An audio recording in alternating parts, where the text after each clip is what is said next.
আমার এই মনেরও সেই কামনা সোনার মদিনায়, আমার এই মনেরও সেই কামনা সোনার মদিনা। মনের মাঝে আছো তুমি, মনের মাঝে আছো তুমি, কেন বোঝো না? আমার এই মনেরও সেই কামনা সোনার মদিনায়, আমার এই মনেরও সেই কামনা সোনার মদিনা। মনের মাঝে আছো তুমি, মনের মাঝে আছো তুমি, কেন বোঝো না? আমার এই মনেরও সেই কামনা সোনার মদিনা। সবুজ গম্বুজের নিচে একটু দাঁড়াবো, আমার প্রিয় নবীজিকে সালাম জানাবো। সবুজ গম্বুজের নিচে একটু দাঁড়াবো, আমার প্রিয় নবীজিকে সালাম জানাবো। যার প্রেমে পাগল হয়ে, যার প্রেমে পাগল হয়ে হলাম দিওয়ানা, আমার এই মনেরও সেই কামনা সোনার মদিনায়, আমার এই মনেরও সেই কামনা সোনার মদিনা। মনের মাঝে আছো তুমি, মনের মাঝে আছো তুমি, কেন বোঝো না? আমার এই মনেরও সেই কামনা সোনার মদিনায়, আমার এই মনেরও সেই কামনা সোনার মদিনা। জান্নাতুল বাকিতে একটু দাঁড়াবো, জান্নাতুল বাকিতে একটু দাঁড়াবো। প্রাণের প্রিয় সাহাবীদের সালাম জানাবো, যাদের কথা পড়লে মনে, যাদের কথা পড়লে মনে কান্না থামে না।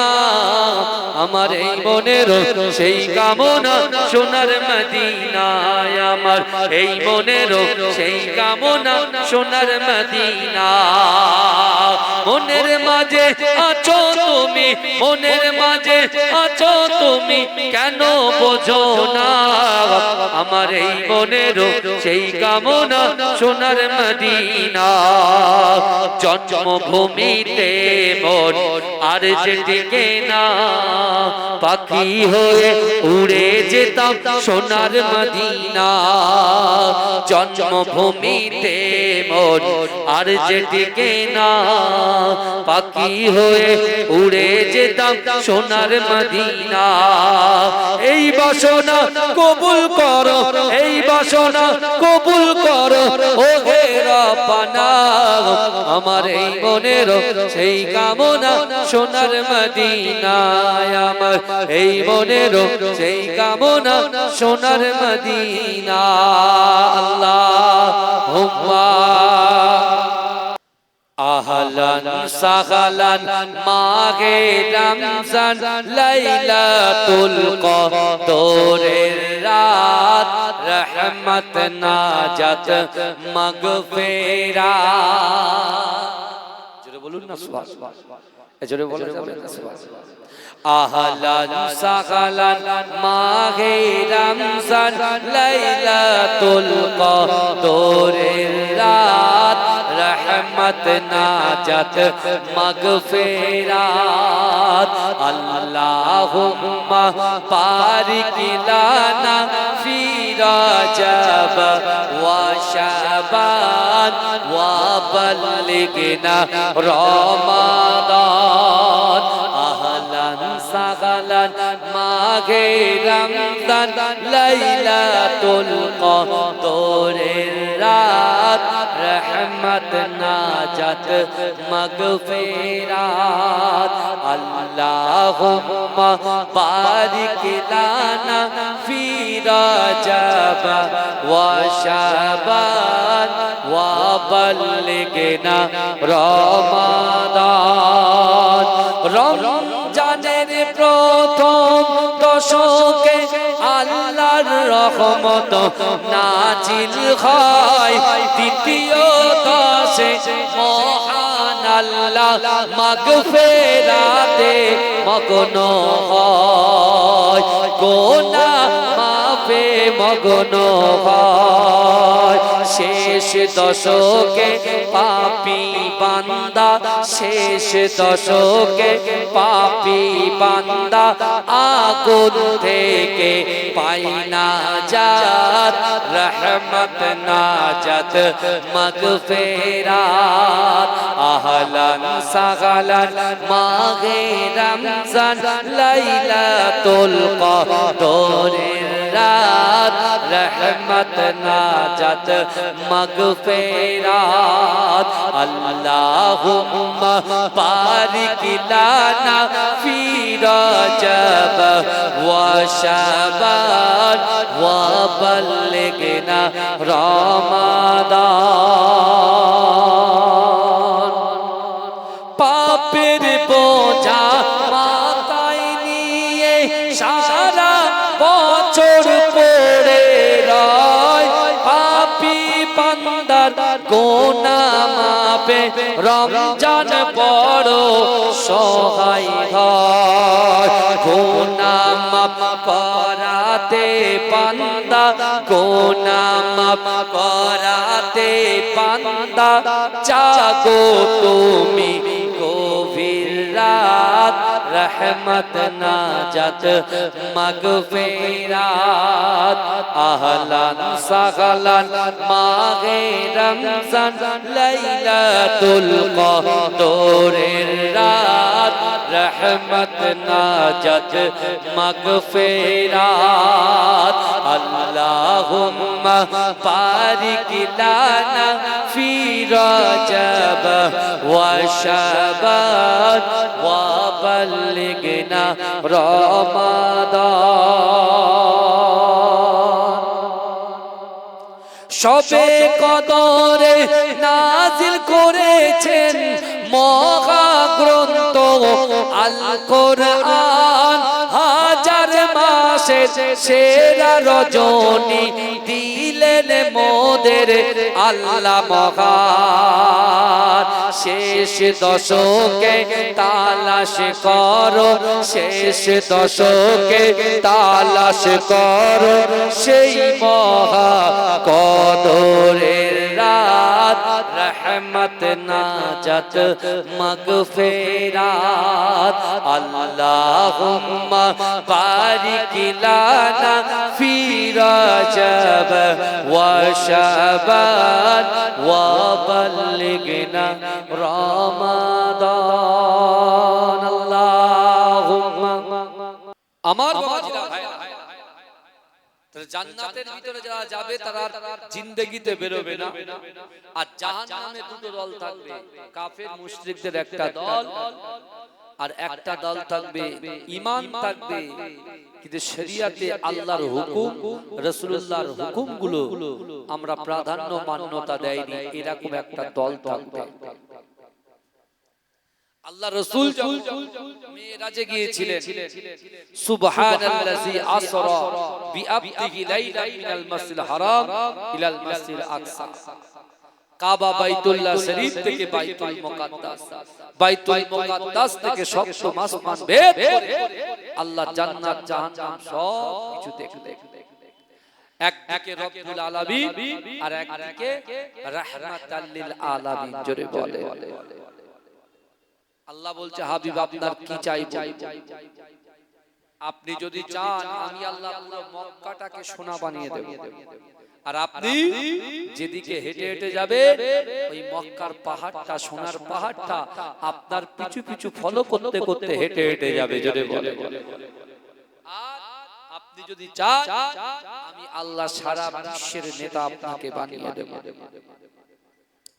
সারা বিশ্বের নেতা আমি আল্লাহ আপনাকে বানিয়ে দেব আমার বাবাজিরা রাসূল কোন কথা বলে চুপ করে আছে আল্লাহ বলছে হাবিবুল্লাহ আমার ডান দিকে বাঁ দিকে সামনে পিছনে আমি আর আপনি ছাড়া কেউ না আমার আকায়ে মাওলা হাবিবুল্লাহ আপনি বলেন কি চাই আমার ভাই জানেরা, হে নবী পাকের উম্মত উম্মতিরা, হে নবী দেবানারা, আমার আপনার নবী দয়ার নবী জনাবে মুহাম্মদুর রাসূলুল্লাহ সাল্লাল্লাহু আলাইহি ওয়াসাল্লাম, যে নবী আমার মক্কার জমিনে দ্বীনের দাওয়াত দিচ্ছেন, সেই রাসূলুল্লাহ আমার আল্লাহকে বলেছেন, আল্লাহ পাক আমি রাসূলুল্লাহ সোনা চাই না, অর্থ চাই না, সম্পদ চাই না, নেতা হতে চাই না, ওগো রব্বুল আলামিন আল্লাহ পাক আমি রাসূলুল্লাহ আমার উম্মতকে চাই। কি চাই বলেন? কি বললেন আল্লাহ? আল্লাহর কাছে রাসূলুল্লাহ কি বললেন? কাকে চাই? এই কথা বলেন, কাকে চাই? আল্লাহ রাসূল বলছে আল্লাহ আমার উম্মতকে চাই। জোরে বলেন সুবহানাল্লাহ। উম্মত কারা? এই যে গিলেবেড়িয়ার মুসলমান ভাইরা, উম্মত তো আমরা। আপনি ওখানে বসে আছেন, আপনি বলে আমি রাসূলকে ভালোবাসি, রাসূলের জন্য জান দিয়ে দেব। অনেকে বলে আল্লাহকে ভয় করি। ভাই যারা আল্লাহকে ভয় করবে, রাসূলকে মহব্বত করবে, এরকম একটা জান্নাতের বাগানকে উপেক্ষা করে বাড়িতে বসে থাকতে পারবে?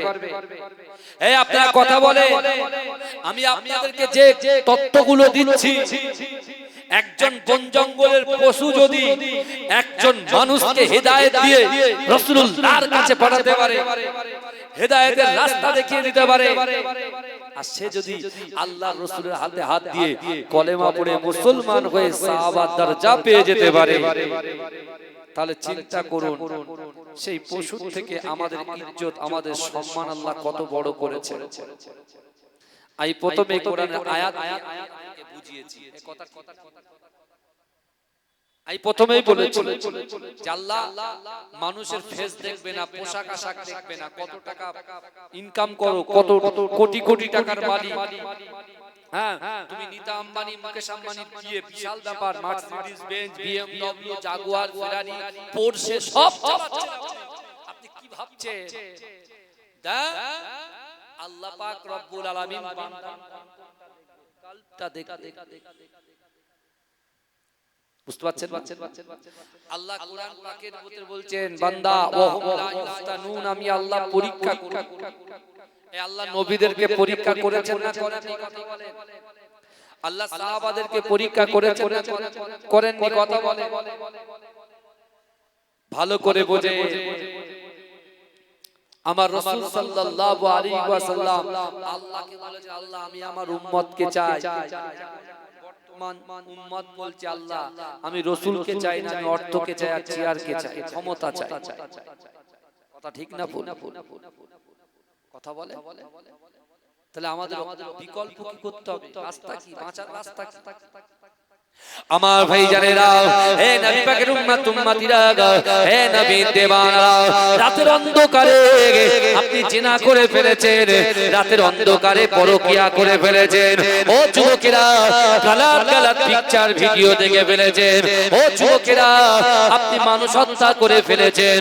কিন্তু না না না, আমার আল্লাহ পাক রব্বুল আলামিন কোরআন পাকের ভিতরে পরিষ্কারভাবে জানিয়ে দিয়েছে, ও বান্দা, ইয়া الذين آمنوا توبوا إلى الله توبة نصوحا, ও আমার বান্দা বান্দীরা, ইয়া আইয়ুহাল্লাযীনা আমানু, হে আমার বিশ্বাসী ঈমানদার বান্দারা, তুবু ইলাল্লাহি তাওবাতান নাসুহা, তোমরা যদি রাতের অন্ধকারে দিনের আলোতে প্রকাশ্যে অপ্রকাশ্যে চাইরিতে বাতিনিতে পাহাড় পাহাড় সমান গুনাহ করে ফেলো, আমি আল্লাহ পাক তোমাদেরকে জানিয়ে দিলাম, তুবু ইলাল্লাহি তাওবাতান নাসুহা, তোমরা যদি তওবা করতে পারো, আমি আল্লাহ পাক তোমাদের জিন্দেগি জীবনে গুনাহ খাতাগুলোকে ধুয়ে মুছে সাফ করে দেব। জোরে বলবেন, চিৎকার দিয়ে বলবেন না সুবহানাল্লাহ। কিন্তু আমার ভাই জানেরা, হে নবী পাকের উম্মত উম্মতিরা, আল্লাহ কিন্তু পরীক্ষা করবে। ও যুবকেরা, মক্কার যুবকগুলো আল্লাহর রাসূলের পাশ থেকে কালেমা পড়ে মুসলমান হয়ে যখন বিলাল হুজুরের পাশ দিয়ে আল্লাহর রাসূলের সুনাম করতে করতে যেতেন, বিলাল হুজুরকে একদিন উমাইয়া ইবনে খালদ ঘরের মধ্যে প্রবেশ করেছে। ঘরের মধ্যে গিয়ে বলছিল, বেলাল তোমাকে এক বস্তা বস্তা দিয়েছিলাম আটা, সেই আটাকে তুমি পিষে গেছো। বলছে না না, হাফ করতে পেরেছি, হাফ করতে পারি না, শরীর আমার অসুস্থ হয়ে গিয়েছে। হে যুবকেরা, উমাইয়া ইবনে খাল বেলাল হুজুরের বুকে একটা জোরে লাথি মেরে দিয়েছে, ঘর থেকে বার করে দিয়েছে। একদিন না, দুদিন না, 3 দিন ধরে খাওয়া না দাওয়া না, পানি পর্যন্ত স্পর্শ করতে দেন না। ওই উমাইয়া ইবনে খালফের গোলাম বেলাল হুজুর মনে মনে চিন্তা করছে, মক্কার জমিনে ওই আব্দুল্লাহর বেটা মুহাম্মদুর রাসূলুল্লাহ সাল্লাল্লাহু আলাইহি ওয়াসাল্লামকে আমি যদি কখনো দেখতে পাই, কারণ আমি তাকে চিনি না, সেও আমাকে চিনে না, কিন্তু না না না, এই মহামানবকে যদি পেয়ে যায়, আমি উমাইয়া ইবনের গোলামতি ছেড়ে দিয়ে আমি সেই মুহাম্মদ মুস্তাফা সাল্লাল্লাহু আলাইহি ওয়াসাল্লামের গোলাম হয়ে যাব। জোরে বলে, নিয়ত করেছে, নিয়ত করেছে। জানেন রাসূলকে কখনো দেখেনি, আর রাসূলও বেলালকে কখনো দেখেনি, কিন্তু নিয়ত করেছে। ভাই, আপনি যদি নিয়ত করেন, ও আপনার কোনো না কোনো ভাবে আল্লাহ ঠিক নিয়তে বরকত দিয়ে দেবে। আপনার চলাফেরাটা যদি ঠিক থাকে, আপনার নফস যদি কন্ট্রোলে থাকে, আপনার চোখটা যদি কন্ট্রোলে থাকে, আপনার হাতটা যদি কন্ট্রোলে থাকে, আপনার পাটা যদি কন্ট্রোলে থাকে, শরিয়ত বিরোধী কাজকর্ম যদি না করে, আপনি নিয়ত করেন না, আল্লাহর উপরে ভরসা রাখেন, কথা বলে, ভয় করবেন কাকে? আল্লাহকে না দুনিয়ার নেতাকে? কাকে ভয় করবেন? এই দেখেন কি সিচুয়েশন চলছে।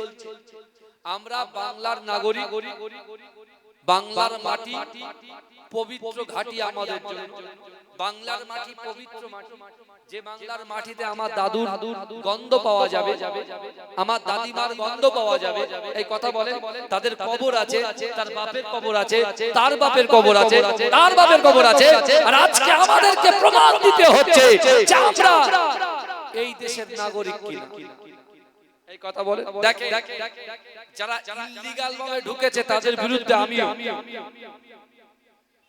ইল্লিগাল ভাবে যারা চুরি করে ঢুকেছে, লুকিয়ে চুরিয়ে পালিয়েছে, তাদেরকে অবশ্যই চালাতে হবে, ঠিক আছে, তার সাথে আমি একমত। কিন্তু যারা জেনুইন, যারা এখানকার ভোটার, যারা এখানকার মানুষ, এখানে যারা বসবাস করে, যারা জন্ম ভিটা আমাদের পশ্চিম বাংলা, আজকে দেখুন এসআইআর এর নাম করে, আন্ডার অ্যাডজুডিকেশনের নাম করে ডিলিটেড করে দেওয়া হচ্ছে। আমার নাগরিকত্বকে কেড়ে নেওয়া হচ্ছে। কিন্তু এই সময় আমরা কি করব ভাই? নিজেদের মধ্যে লড়াই না আল্লাহর কাছে কাজ? কেন্দ্রের নেতাগুলোকে ভয় করতে হবে আমাদের, নাকি? তাহলে ইমানদার হলেন কি করে? নেতা নেতাদের চেয়ারে আছে, সে আমাদের কাছে আমাদের দিকে লাগবে না, আমরা তাদের দিকে লাগবো না, কি? নেতা নেতার কাজ করবে, জনগণ জনগণের কাজ করবে, কথা ঠিক না? কোন নেতা তো আমাদের পেট চালায় না, আমাদের রিজিক দেওয়ার মালিক কে? কথা বলেন ভাইজান, আল্লাহ। আমি কারোর বিরুদ্ধে বলতে আসিনি, আমি নামাজের পার্টির কথা বলতে এসেছি, আমার রাসূলুল্লাহর পার্টির কথা বলতে এসেছি, কোন কথা কিন্তু ভালো করে বোঝার চেষ্টা করে। আমি আপনি জমিনে বেঁচে থাকা আল্লাহর রাসূলের উম্মত হওয়ার জন্য আমরা যা ভুল ভ্রান্তি আমাদের 30 বছর 25 বছর 40 বছর 60 বছর জিন্দেগিতে যা ভুল, এই ভুলের ক্ষমা কিন্তু এখনো আছে। অর্থাৎ ক্ষমা আছে মানে তওবার দরজাটা আল্লাহ খুলে রেখেছে রাসূলুল্লাহর ওসিলায়, জোরে বলে, এখনো ফিরে আসে অনেক অনেক। একটু আল্লাহর কাছে কাটা করে দেখবেন সব সমস্যা সমাধান আল্লাহ করে দেবে। আপনি যতটা মানুষের প্রতি ডিপেন্ডেন্ট হচ্ছেন, আমি আপনি যতটা মানুষের প্রতি ডিপেন্ডেন্ট হয়ে যাচ্ছি, তত কিন্তু আমরা ক্ষতি হয়ে যাচ্ছি। মানুষের কাছে যত নত হচ্ছি, ক্ষতি কিন্তু আমাদের হচ্ছে। ওই মানুষের কাছে নত না হয়ে যদি আল্লাহর কাছে নত হতে পারে, আল্লাহর কাছে নামাজের পাটিতে মাথাটা কে দিতে পারে, বিশ্বাস করে এই সমস্যার সমাধান আল্লাহ দিয়ে দেবে। জোরে বলে, জোরে বলে, আমার কথাগুলো শুনেন, এই কথাগুলোর সাথে মিলে যাবে ইনশাআল্লাহ। এই মাঝখানে এসে বসে বুঝলে বুঝতে পারতে পারবে, প্রথম থেকে যারা বসেছে তারা ভালো করে। তাহলে আল্লাহ পাক কারোর কালার দেখে জান্নাত দেবে না। আল্লাহ কি দেখে দেবে? আল্লাহ পরীক্ষা করবে বান্দাকে, পরীক্ষা করে ওই পরীক্ষায় বান্দা উত্তীর্ণ হবে, তাতে মার খেতে হবে, রক্ত ঝরাতে হবে। অর্থাৎ তাকে দান করেও আল্লাহ পরীক্ষা নিতে পারে, পিতামাতার মুহাব্বত করিয়েও পরীক্ষা নিতে পারে, স্ত্রীর হক আদায় করিয়ে পরীক্ষা নিতে পারে। ভালো করে। তো উমাইয়া ইবনে খালদ বিলালকে 3 দিন ঘরের বাইরে বার করে দিয়েছে, ঘরের ভিতরে ঢুকতে দেয় না। মক্কা মদিনার গরম দেখলে পাগল হয়ে যাবে। এখন তো গরম ভাই, এসির মধ্যে থাকতে হচ্ছে আমাদের। যাদের এসি নাই তারা ওই গাছ গাছালির নিচে বসে আছে, বাড়ির টালির বাড়ি থেকে দেখতে পাচ্ছে। এই গরম যদি সহ্য করতে না পারি, কিয়ামতের মাঠে 12টা মুখ খুলবে আল্লাহ সূর্যের, মাথার জ্ঞান টকবক করে ফুটবে, তখন আমাদের অবস্থা কি হবে? এখন যদি ওই সময় একটা ছায়া থাকবে, যে ছায়াটার নাম হচ্ছে আরশের ছায়া, তাহলে ওই আরশের ছায়া যদি পেতে চান, মুসলমান পরিবর্তন হয়ে জান্নাতের বাগানে এসে রিয়া অহংকার মুক্ত, অহমিকা মুক্ত জীবন যাপন করে ঈমানটাকে মজবুত করে। আর ওই কবরের মধ্যে দুটো জিনিস যাবে, ঈমান আর আমল, মজবুত করে নিয়ে যাওয়ার চেষ্টা করে। আল্লাহর রাসূল সাল্লাল্লাহু আলাইহি ওয়াসাল্লামের সাহাবা আবু বকর হুজুর, তিনি মসজিদে হারাম শরীফে এসেছেন। আল্লাহর রাসূল বলছে, আবু বকর চলো বেরো, দ্বীনের দাওয়াত দিতে যাও। তা আল্লাহর রাসূল যখন বেরোচ্ছে, আবু বকর হুজুরকে রাসূলুল্লাহ বলছেন, তুমি মক্কার দিকে থাকো, আমি যাই। আল্লাহর রাসূল যখন গেলেন, গিয়ে দেখছে মক্কার যুবকগুলো এই বেলালকে ঘিরে বেলালের গায়ে থুতু নিক্ষেপ করছে, তাচ্ছিল্য করছে। বেলাল কালো, ওই জন্য বেলাল কালো বলে বেলালকে তাচ্ছিল্য করছে, থুতু নিক্ষেপ করছে। বেলাল কিচ্ছু বলছে না, বেলাল শুধু পানি চাইছে, যে আমাকে পানি পানি পানি। কেউ তার আর্তনাদ শুনছে না। এমনকি উমাইয়া ইবনে খালদ ঘরের দরজাটা বন্ধ করে রেখেছে, বেলাল ভাই ওমা আরসালনাকা ইল্লা রাহমাতাল লিল আলামিনের চোখে পড়ে যায়।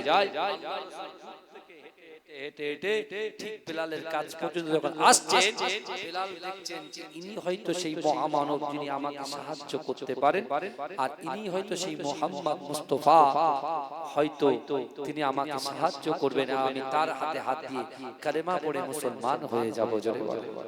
কিন্তু বেলাল তখনও রাসূলকে চেনেন না, ও রাসূল বেলালকে চেনেন না।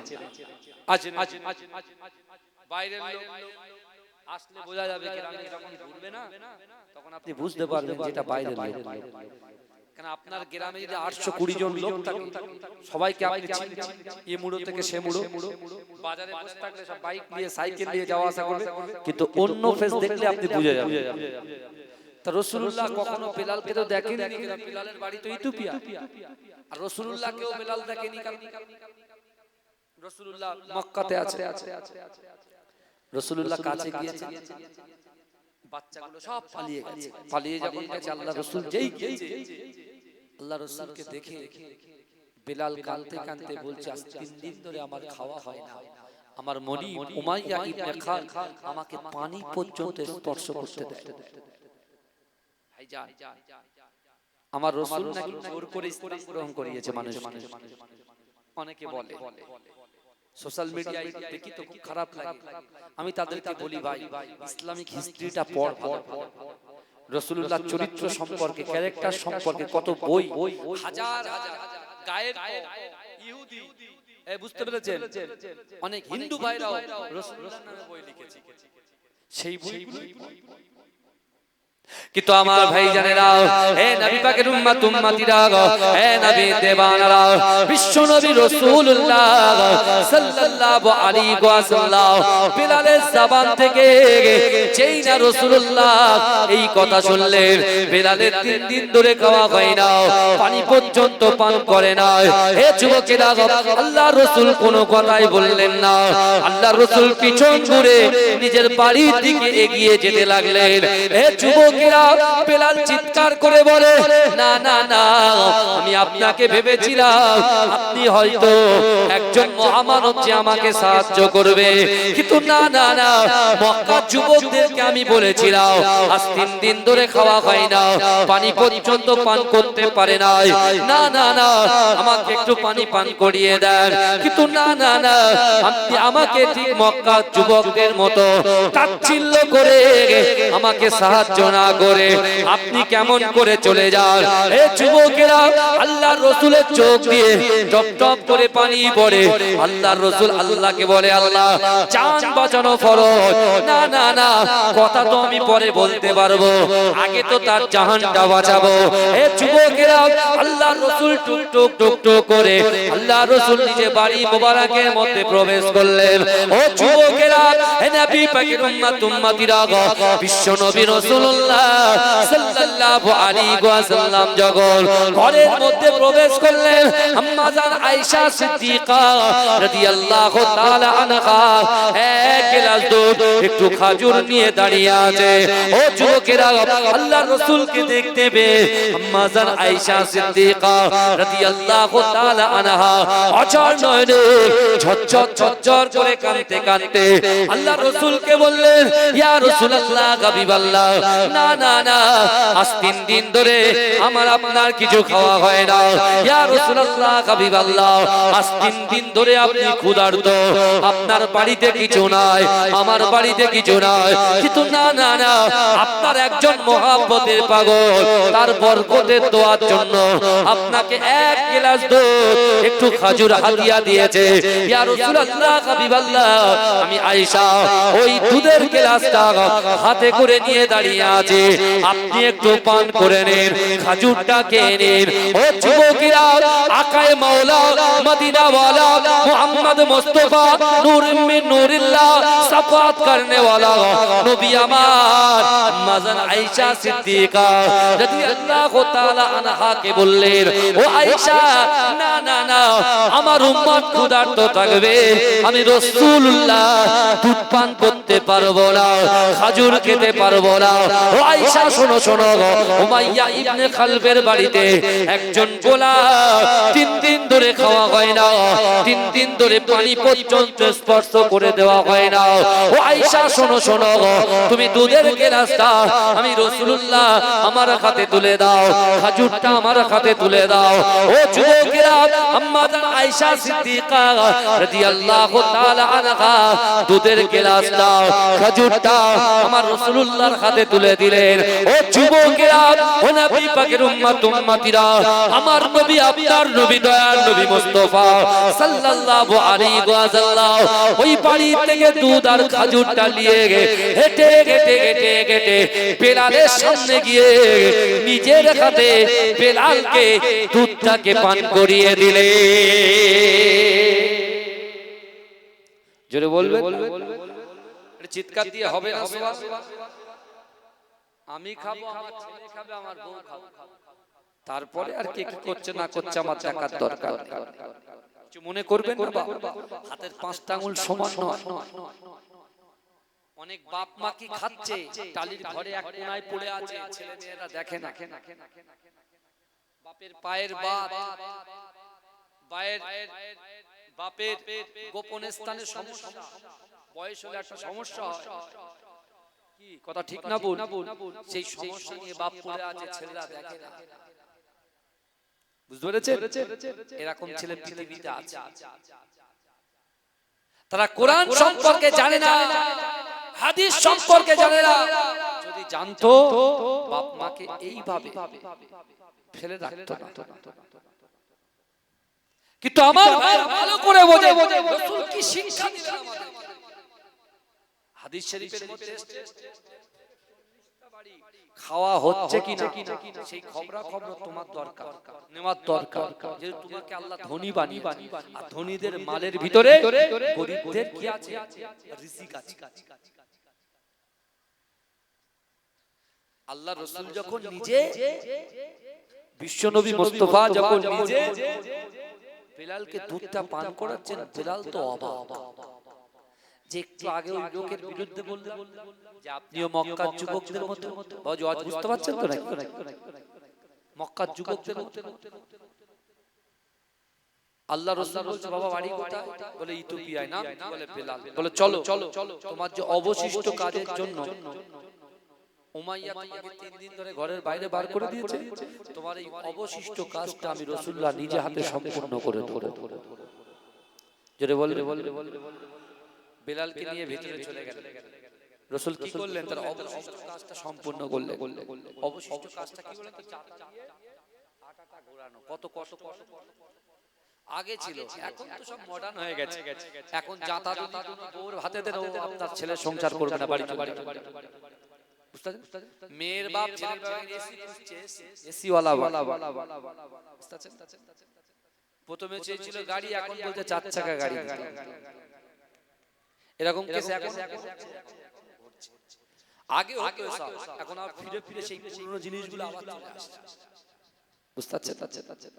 এখন আমার যুবকরা ফর্সা খুঁজছে, সাদা খুঁজছে, ওদের কালো ভালো, ছেলেরাও খুঁজছে, মেয়েরাও। আমি তাদেরকে বলি ভাই, সব যদি ফর্সা নেবে তা কালো নেবে কে? বলো। কোরআন শরীফের সূরা 3টা খুলে তো তোমাদেরকে বলে দিলাম যে 4টে কসম খেয়েছেন, 3-এর কসম, জাইতুন তেলের কসম, তুর পাহাড়ের কসম, নিরাপদ শহর মক্কা নগরীর কসম খাওয়ার পরেই বলছে আল্লাহ বলছেন লাকাদ খলাকনাল ইনসানা ফি আহসানি তাকওয়িম, অবশ্যই আমি আল্লাহ মনুষ্য জাতিকে অতি উত্তম রূপে সৌন্দর্য দিয়ে নারী এবং পুরুষকে সৃষ্টি করেছি। যে কালো সে হচ্ছে চাঁদের থেকেও সুন্দর। জোরে বলে এটাই বলছে তো। অত সহজ বিচার হবে ভাই, বিচার হবে। আমি হুজুরও ছাড় পাবো না, এটা মনে রাখ। মানুষকে ধোঁকা দেওয়া, মানুষকে পরচর্চা করা, মানুষকে নিন্দা করা, মানুষকে ছোট করা, মানুষের প্রতি আর চোখে তাকানো, মানুষকে দেখে তাচ্ছিল্য করা, ঠাট্টা করা, বিচার একদিন হবে, একটু মনে রাখবে। এখন কিছু হবে না, এখন টাকার কথা। এই 250 টাকা 300 টাকা রোজ আছে, কথা বলে রোজ এখন আর নেই, এখন 1000-1200 টাকা রোজ হয়ে গেছে। ওই পকেট গরম সব, ও কারুর পরোয়া করে নাকি? যে ছেলেটা দিনে 1000-1200 টাকা ইনকাম করে, মাসে 20,000 টাকা, বিশাল। হ্যাঁ, এখন আর সেই সেরকম আছে নাকি বাপের 10টা ছেলে? এই কথা বলে এখন সব প্ল্যানিং করছে কি 6 বছর পরে একটা কোচিং করছে, 6 বছর শুধু ঘুরবো, এনজয় করব, এখানে যাব সেখানে যাব, আর 6 বছর পরে প্ল্যানিং করছে যে একটা কোচিং। বুঝতে পারছেন? ওই জন্য এখন বাচ্চা ঘরে ঘরে হয় না, বুঝতে পারছেন? ব্লক করে রেখেছে। এ বিচার হবে। এখন কিছু মনে করবেন না, কিয়ামতের ময়দানে সব দেখতে পরিষ্কার। আমার বিশ্বনবী রাসূলুল্লাহ বেলাল হুজুরের অসম্পূর্ণ কাজটা যখন সম্পূর্ণ করলেন, সম্পূর্ণ করার পরে রাসূল যখন বেরিয়ে যাচ্ছেন, বেলালের রাসূলুল্লাহ হাত ধরে বলছেন আপনার পরিচয়টা একটু দেন, আপনি কে বলুন তো? আপনি আমাকে খাওয়ালেন, আপনি আমার অবশিষ্ট কাজটা সম্পূর্ণ করলেন, আপনি কে? রাসূল বলছে আনা মুহাম্মদ মুস্তাফা সাল্লাল্লাহু আলাইহি ওয়াসাল্লাম। জোরে বলে যেই বলেছে বেলাল হুজুর রাসূলুল্লাহর পা জড়িয়ে ছাড়ছি না, ছাড়বো না, কারণ আমি উমাইয়ার গোলামি করতে চাই না, আমি আপনার গোলামি করতে চাই। জোরে বলুন না সুবহানাল্লাহ। কিন্তু আমার রাসূল তো আমানতের খেয়ানত করে না। কিরাম বেহুদা দেখেন, ওকে নিয়ে পালাচ্ছে, চিন্তা করে। এ বুঝতে পারছেন? এখন সমাজে এই সবগুলো ঘটছে না, কথা বলে। স্ত্রী তো আমার তাই তো নাকি গো? এই কথা বলে। স্বামী স্ত্রী আমানত, এটা লক্ষ্য রাখবেন। এখন দেখবেন পরকিয়া মেতে পুরো বাড়ি ঘর কেন এগুলো ঘটছে? কিয়ামতের আলামত খুব সন্নিকট। আপনি কি মনে করছেন আল্লাহ দেখছে না? আমার বোন মনে করছে আমার স্বামী চলে যাচ্ছে, কেউ দেখছে না।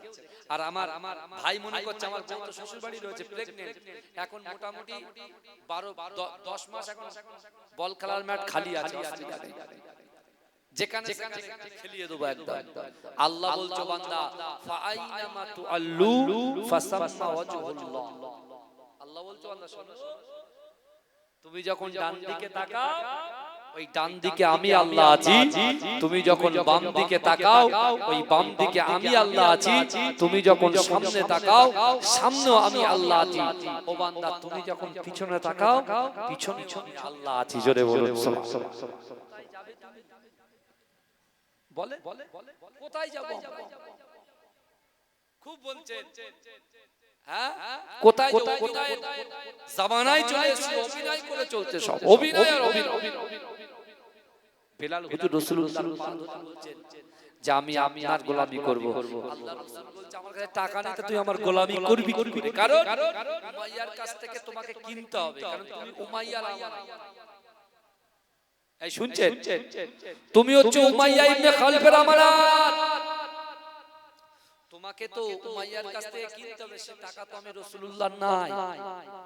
বলে তাহলে এক কাজ করেন, আপনি আমাকে কালেমা পড়ে মুসলমান বানিয়ে দেন। রাসূল বলছেন না, তুমি যেরকম আছে এরকম থাকো। বলছে কেন? বলে কালেমা না পড়ে তুমি এত অত্যাচার সহ্য করছো, যদি কলেমা পড়ো এর থেকে অত্যাচারের পর অত্যাচার হবে, তুমি সেটা সহ্য করতে পারবে না। কিন্তু আল্লাহ রাসূলকে সামনাসামনি দেখেছে।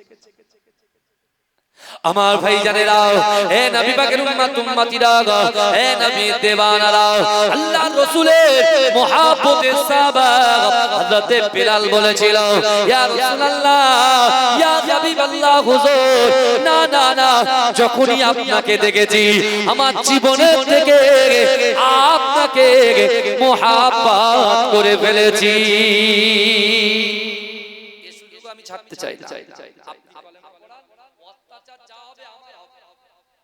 আপনি শুধু কলেমাটা পড়া। রাসূল বলছে বেলাল তুমি সাবধান, তোমাকে কলেমা পড়ানো যাবে না, তুমি বলে না হুজুর। বেলাল আল্লাহ রাসূল শেষ পর্যন্ত কি করলেন? বেলাল হুজুরের হাতে হাত দিয়ে কালেমা পড়ে মুসলমান বানিয়ে দিলেন। জোরে বলুন সুবহানাল্লাহ। কিন্তু আমার ভাই জানেরা, হে নবী পাকের উম্মতিরা, হে নবী দেওয়ানারা, একটু ভালো করে বোঝার চেষ্টা করেন বাবা। আল্লাহ ইজ্জত দেনে ওয়ালা, হে যুবকেরা, আমার আল্লাহ যদি চায় আল্লাহ একজন ধনীকে সেকেন্ডের মধ্যে গরীব বানিয়ে দিতে পারে। আল্লাহ যদি চায় একজন গরীবকে ধনী বানিয়ে দিতে পারে। ও যুবকেরা, মায়েরা, বোনেরা, আল্লাহ যদি চায় একজন নিঃসন্তান মহিলাকে আল্লাহ পাক পেটে সন্তান দিতে পারে, কিন্তু একজন মহিলার পেটের সন্তানকে আল্লাহ পাক তুলে নিতে পারে।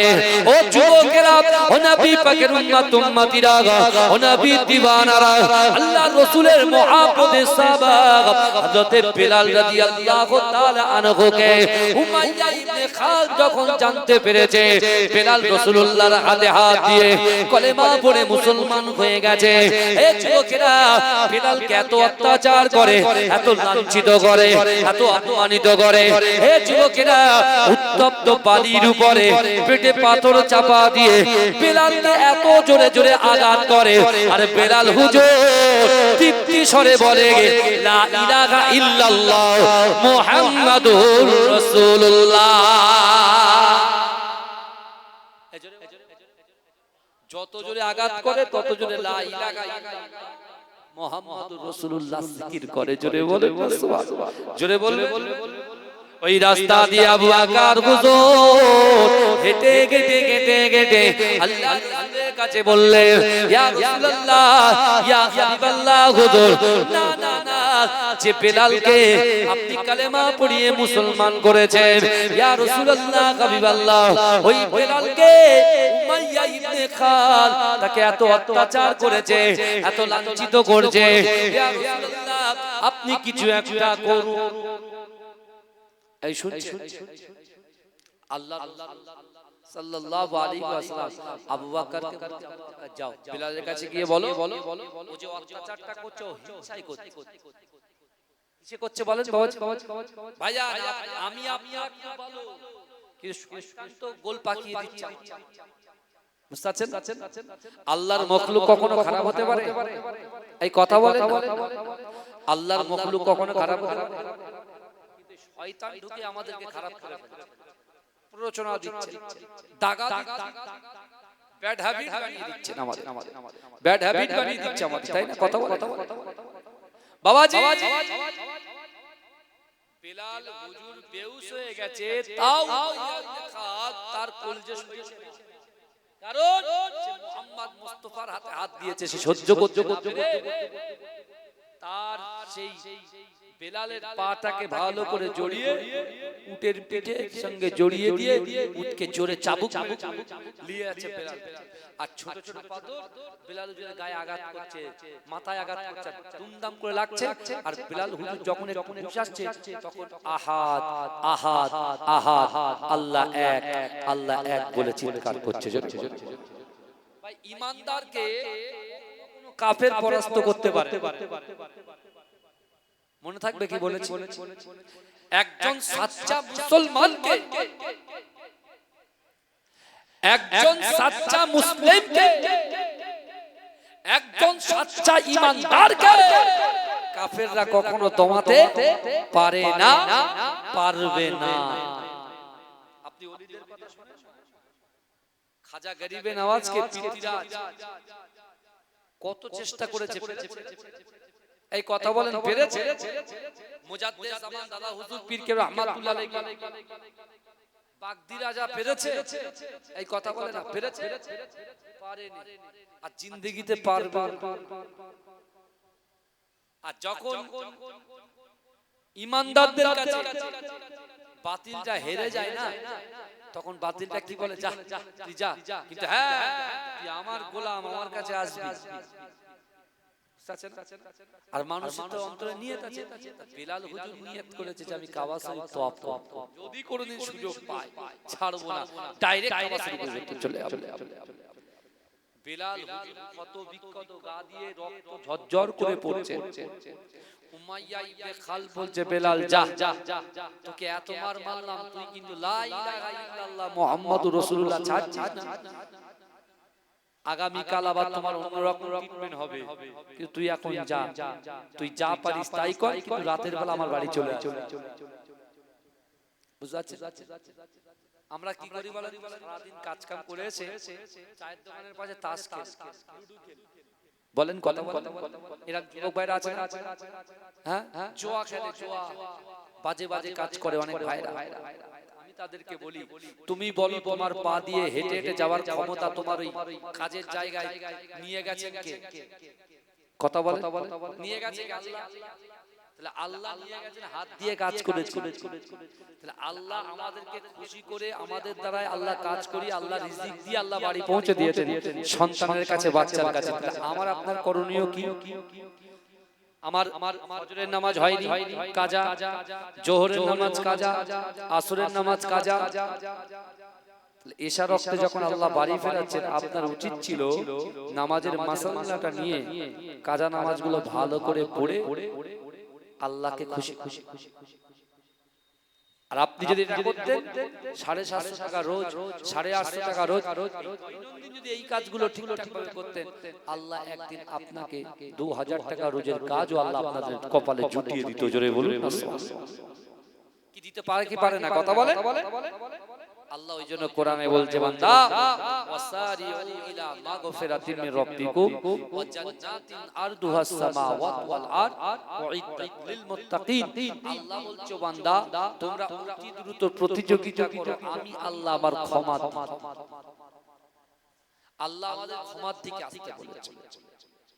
কিন্তু আমার ভাই জানেরা, হে নবী পাকের উম্মত উম্মতিরা, হে নবী দেওয়ানা, বিশ্ব নবী রাসূলুল্লাহ সাল্লাল্লাহু আলাইহি ওয়াসাল্লামের মুহাব্বতের সাহাবা হযরত বেলাল হুজুর যখন ছাড়া পেয়ে গেলেন, তিনি এমন করে আল্লাহর কাবা বাইতুল্লাহ শরীফের ভিতরে প্রবেশ করলেন।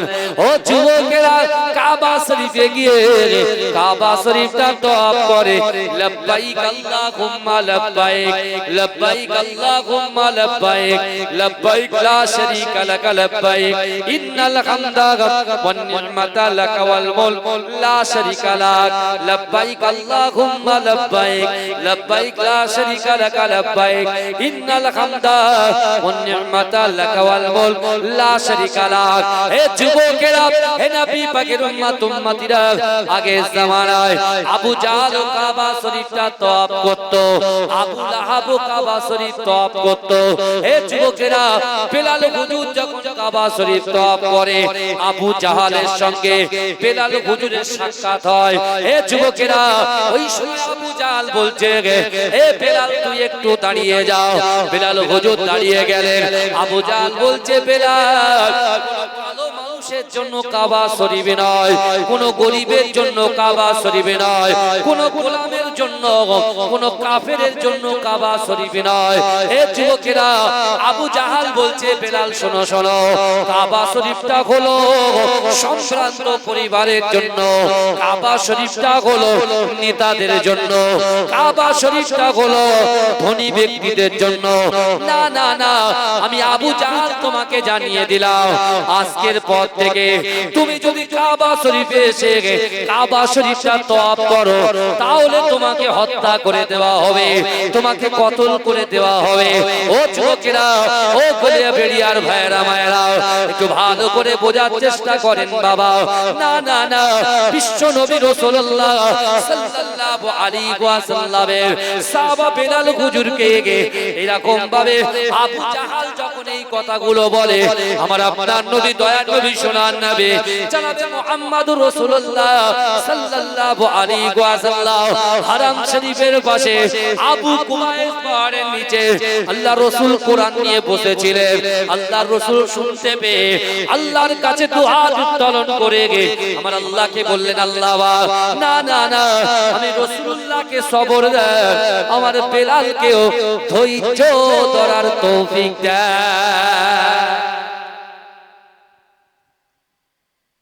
আমার ভালো করে বলেন, বেলাল আবু জাহাল বলছে কালো মানুষের জন্য কাবা শরীফ, কতটা অহংকার দেখেন। বলছে গরিবদের জন্য, গোলামদের জন্য। এই পৃথিবীতে যত ধর্ম আছে, সকল ধর্মের শ্রেষ্ঠ ধর্ম হচ্ছে ইসলাম। আর ইসলাম ধর্মে যখন আমরা নামাজের পাটিতে দাঁড়িয়ে যাই, শুনছে, ইসলাম ধর্মে আমরা যখন নামাজের পাটিতে দাঁড়িয়ে যাই, কে কালো কে ফর্সা, কার টাকা আছে কার অর্থ আছে, কোনো ভেদাভেদ থাকে? এই কথা বলে ইসলাম ধর্মের নামাজের মাসাল্লায় ইমাম সাহেব যখন কেরাত শুরু করে, হে যুবকেরা বিশ্বাস করো, একজন ভিখারি নামাজের ফার্স্ট কাতারে দাঁড়িয়ে আছে, আর তার পাশে একটা জায়গা খালি আছে। আর গ্রামের সবথেকে ধনী ব্যক্তিটা এরকম কি বলে যে ও ভিখারি, ওর পাশে দাঁড়িয়ে নামাজ পড়ছে? ও বাইরে যা বলে বলে, এই মসজিদে এসে বলে। তার মানে কি? আল্লাহ কোন ধর্ম দিয়েছে আমাদেরকে দেখে, এই ধর্ম হচ্ছে সম্প্রীতির ধর্ম। জোরে বলে, ইসলাম জোর করে কাউকে কলেমার দাওয়াত দেয়নি। আল্লাহ রাসূল কখনো জোর করে, বেলাল হুজুরকে আল্লাহ রাসূল কলেমা পড়িয়েছে, বেলাল বলছে, রাসূল বলছে কলেমা পড়তে হবে না, বেলাল বলছে হুজুর আমি আমার জীবনের থেকে বেশি ভালোবাসি, তারপরে রাসূল কলেমা পড়িয়েছেন। জোরে বলে, বুঝতে পেরেছেন? আর এখন সব ফটফট করছে, বুঝতে পারছেন? কত কাপটার হকটা করে আসছে আর উল্টো পাল্টা বলে চলে যাচ্ছে। সত্য জিনিসটা বল ভাই, মানুষের ঠকিয়ে কোনো লাভ আছে? এই কথা বলে না, মানুষের ঠকিয়ে কোনো লাভ আছে? আমি আপনাকে 2 বার ঠকাবো, 4 বার ঠকাবো, আর আমি এমন টাকা ঠকবো আমার কোমর ভেঙে যাবে, আমি উঠতে পারবো না। আল্লাহ দেখে, মানুষের একটা সীমা থাকে, মানুষের একটা সীমা থাকে। আল্লাহ প্রত্যেকটা বান্দা বান্দার একটা সীমা তৈরি করে দিয়েছেন, রেঞ্জ তৈরি করে দিয়েছেন। সে যেই গুনাহ করতে করতে যদি এই পর্যন্ত রেঞ্জের মধ্যে থাকো তা ঠিক আছে, যদি আউট অফ ক্রস হয়ে যাও ব্যাস দম ধরে আর কেউ আপনার পাশে থাকবে না। কথা ঠিক না ভুল? কথা বলেন। ওইজন্য আল্লাহ কোরআন বলছে ইন্নাল্লাহা লা ইগাইয়িরু মা বিকওমিন হাত্তা ইগাইয়িরু মা বিআনফুসিহিম। আমার আল্লাহ বলছে যে জাত যে কওম নিজে পরিবর্তন হবার চেষ্টা করে না, আল্লাহ ওই জাতি ওই কওমকে কখনো যেন পরিবর্তন ঘটায় না।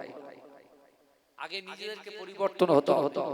নামাজ রোজা রাখি না, যাকাত দিই না, ফিতরা দিই না, দান খয়রাত করি না, আগে নিজেদেরকে পরিবর্তন হতো। দরুদ শরীফ পড়েন আল্লাহুম্মা